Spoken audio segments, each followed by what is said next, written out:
যেজনে গাউসুল আজম সেজনে Baghdad ওয়ালা যেজনে গাউসুল আজম সেজনে Baghdad ওয়ালা আরে তার কাঁধে যার চরণ যুগল মদিনা ওয়ালা হায় হায় তার কাঁধে যার চরণ যুগল মদিনা ওয়ালা যেজনে গাউসুল আজম সেজনে বাগদাদ ওয়ালা সুবহানাল্লাহ কয় না রে আবু সালেহ মুসা জঙ্গি ছিলেন যার পিতা উম্মুল খায়ের ফাতেমা ছিলেন যার মাতা দুইজনে ছিলেন আল্লাহ নবীর প্রেমে মাতোয়ারা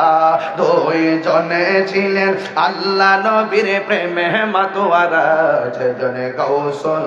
আজম সেজন বাগদাদ ওয়ালা যেজনে গাউসুল আজম সেজনে বাগদাদ ওয়ালা জোরে জোরে কি আল্লাহু আকবার বলা যাবে না।